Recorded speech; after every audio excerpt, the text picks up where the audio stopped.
Welcome to the podcast where passion and purpose collide. We are on a mission to interview women and the occasional token man about how the passion and purpose collide to create healthy relationships and profitable businesses. I'm Elizabeth Denham, publisher of the Franchise Woman magazine, and I'm here with Rebecca Bonet, President and Chief Scientist of Zoracle Profiles. Each week we start off our show with roses and thorns, our highs and lows of the week. And this week I had a relatively easy time coming up with it. Sometimes it's hard to think of a high and a low, or you have too many of one and not enough of the other. I know. Isn't it funny how that works? Yeah, it's funny. You should be able to think of a high and a low so easily, but sometimes you just have a flat week. Nothing wrong with that either. I'm totally good with a flat week every now and then. Yeah, that roller coaster is not so much fun. No, and this week my thorn is a very simple one. We have 5 children. 4 of them have cars, and we paid $790 for child number 2 to have his car fixed. His AC was out, which you can't live with down here in Alabama. And he had some sort of other issue that I can't describe to you. My husband tried to fix it, thought we had it going. Didn't work, took it in. He said, I think it's all related. It'll be one problem. And then it wasn't related. So it was 2 problems and more money. So that every now and then you just get sick of cars. Like that we have, Luke's is not, the air is not blowing great. Hannah's battery is dying. Something is draining her battery. I'm very tired of cars. I don't blame you. I've had enough of cars, and these kids need to, get jobs and pay for it themselves. I'm with you. Yes. At some point. Yeah. I remember the days when my parents, took care of everything for us, and it was nice. I'm sure they're enjoying it as long as they can. But my rose is actually kind of an exciting one. And I mentioned it to Somia in that episode with Somia Fareed Silber before we started. My son's boyfriend is first generation Cuban American. He was born here. His parents came directly over from Cuba. They have not reached, everyone has not passed the 9th grade except one sister who passed the 10th grade. And he graduated cum laude this past week. No ceremony because of the pandemic, but his GPA is over a 3.5. He's in the top 10% of his class, and he is so excited. And I'm so excited and proud for him. His mom doesn't speak English. His sister is practicing with my son because he wants to learn Spanish. So they talk to each other on the phone. He gets 30 minutes where he has to talk in Spanish, and she gets 30 minutes where she has to speak in English. So it is a big accomplishment for someone who was raised with parents who didn't even speak the language. So that was a pretty exciting bit of news. Yeah.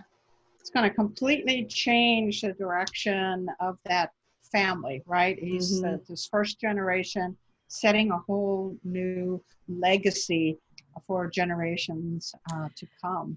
It is. And he's very proud, and he's a very big goal setter. Like, he's not done. He's getting his master's in clinical social work. He's going to be a licensed clinical social worker. So he's not stopping. But I told him to at least take a breath and enjoy the moment and then start school next week. So it's what about you?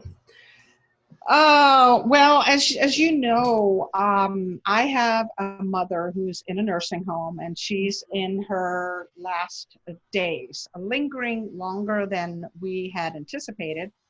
And with this COVID situation, everything is locked down, so folks aren't able to get into the nursing homes. And add to that my mom is in Sitka, Alaska, so it's at a distance, so we can't even look at her through a window. Yeah. So that has been an ongoing thorn the last almost 4 months that we've watched her, languish basically. And then so the rose out of that is we just got a call from the nursing home that they're easing up some of the requirements that someone who is indeed dying, the family is now allowed to go in. Now it's a very short visit, and we'll be in hazmat suits basically from head to toe. But I guess there was a time, even a couple of months ago, where we just watched our elderly family members pass along. And I guess Mm-hmm. there's been enough pushback at this point that they are finally allowing families to go in. So my biggest concern, of course, is she even going to recognize me in this hazmat suit? Yeah. But it's still a rose within the thorny situation that we are in. So I'm grateful that the regulations have eased up a bit. And of course, at the same time, realizing this may be the last time that I get to see her. Mm-hmm. Yeah, that's such a tough situation during this time. And I've got a friend in Pensacola whose mother broke a hip and has been in rehab and is now back in her Mm. assisted living facility. She's got Alzheimer's and they haven't been allowed to see her except through the window. And then they even stopped that because there was COVID in the facility. And I think her mother had it. Oh, And wow. I'm not sure how she's doing. I haven't seen an update. She updates us on Facebook. But it's heartbreaking. You don't think, she didn't think when March happened and everything got shut down that may be the last time she hugged her mother. Um, Hmm. or the last time she looked through the window was that the last time she was going to see her mother, because they've shut it down so much tighter. So I can't even imagine having to go through something like that. And your mother's not well enough to speak on the phone that much, is she? She can grunt a little bit, Yeah.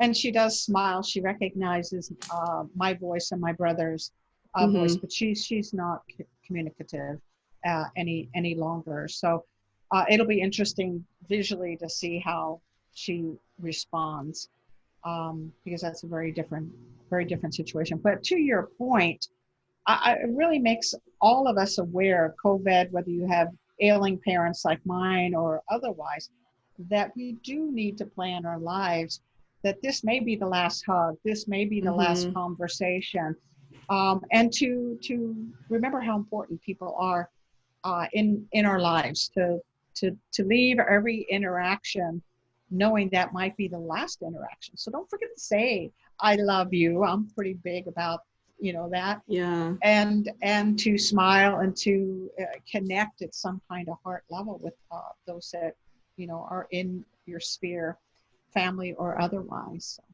anyway, Yeah, good, it's such a good good. point. Such a good point. I mean, I just hate all of this for so many reasons, but Me too. Me too. hopefully it will pass us by before too long. Indeed. Indeed. Alrighty. Well, good. I mean, that's a hard one, but a good one. I'm glad that's It's a good happening. one. Yeah. I think it ultimately is a good one. Hmm. Um, so there's hope. There is always. And we will be back next time with more Roses and Thorns.